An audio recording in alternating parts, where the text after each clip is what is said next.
What's that story you've never been able to tell? When I was just a boy, I was touched when I was getting my hair cut. My father had to make a quick run to the ATM. So we were alone. I never realized it affected me that much and honestly didn't even think about it for years until I drove by the place where the barber shop used to be and just felt immense stress. I would never tell my father. He has always been insecure about whether or not he's been a good father to me. This would make him hate himself. I have this online friend. I learned through Reddit's front page there's a tornado in his area. He completely went offline since that day. I thought he got hurt or worse. He's shared with me his full name and town before. Coincidentally, on Googling, I was able to find out he's alive because he was mentioned in an article. His neighbors died though. He lost his PC during what happened. And he doesn't have a smartphone. Power of the internet saved me a lot of anxiety. It is not mind-blowing or anything of the sort, which is why I never told it. But when I first started getting sick and couldn't move around the house like usual, my cat would yell at me for 2 minutes until I sat down. He would proceed to purr furiously over my stomach, which was hurting, for about 10 minutes at a time. He would chirp at me if I tried to get up beforehand and keep bumping my leg as I walked past if I never sat down. Little did I know that he was trying to heal my cancer. That was growing into the muscle by that point. He's a little Siamese mix and he is very vocal. And I appreciate his little squeaks of support. He is a very good boy. The time my mum needed to go back into the house to get a scarf. Because of this we were held back and missed a bus by 10 seconds.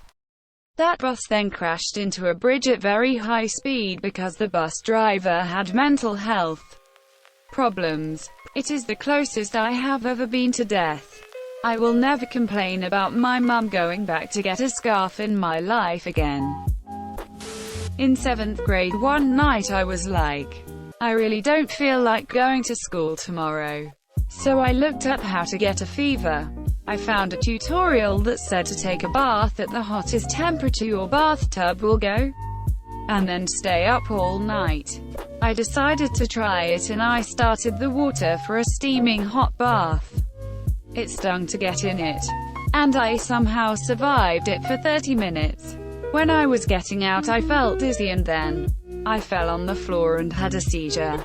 I woke up and saw the blinding ceiling lights of the bathroom and the first thing I thought was, am I dead? Quote, and then I threw up in the toilet next to me and had a migraine for the night.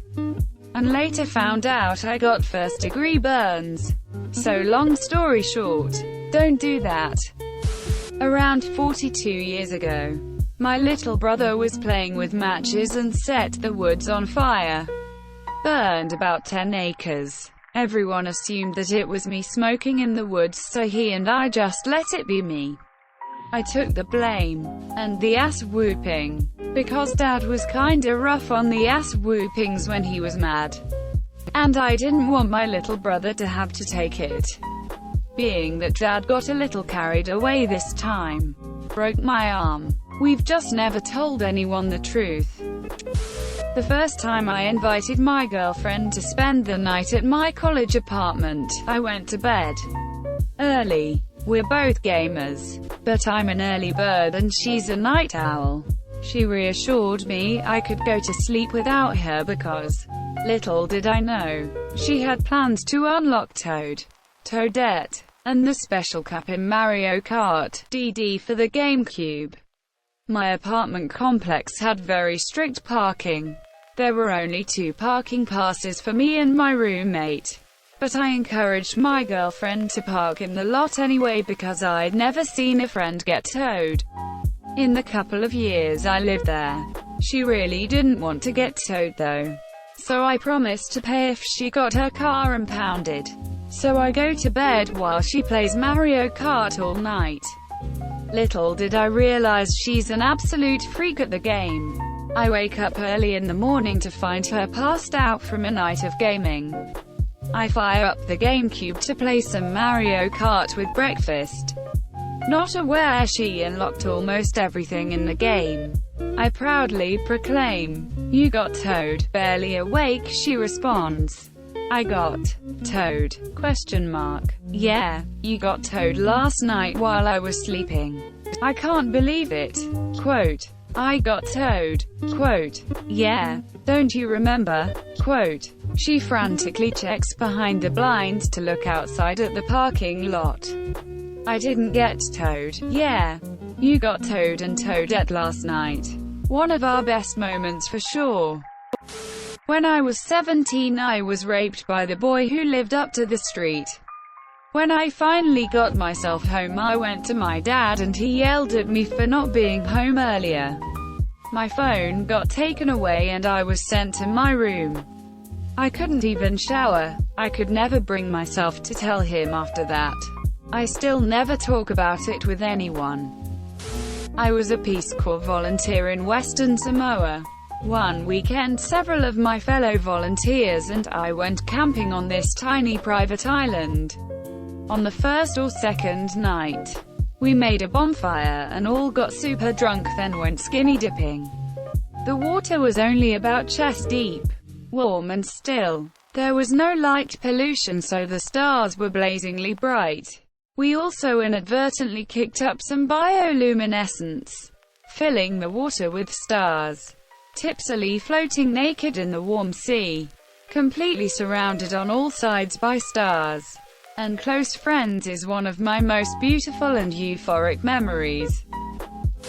I had a chat with one of the most notorious pedophiles in my country. It was odd. He spoke in a way that made it seem like he was my age. I was 7. He eventually tried to trick me into touching his dick by buying me a hot dog and a soda. I only declined and bailed because I was low-key offended that he put mustard on the hot dog he was offering me. I nearly died at work. I was removing the main supply 200 volts 3P wire on the machine we just successfully overhauled. The problem is, I wasn't aware that the main circuit breaker was still turned on. I already had the gut feeling to check the breaker, but I was stubborn and proceeded to remove the wires.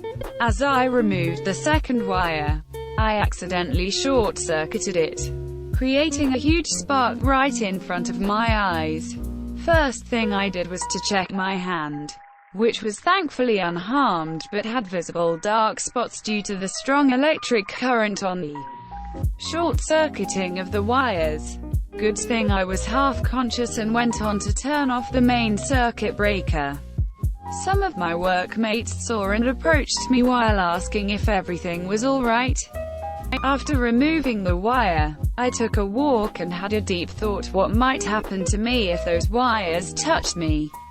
I might have suffered a severe third-degree burn, or lose a limb, or died from electrocution. Folks, always be careful and always trust your gut feeling. Back in the 90s, our neighbor's son had a dream that a treasure was buried under the huge acacia tree right by their house, guarded by a gnome.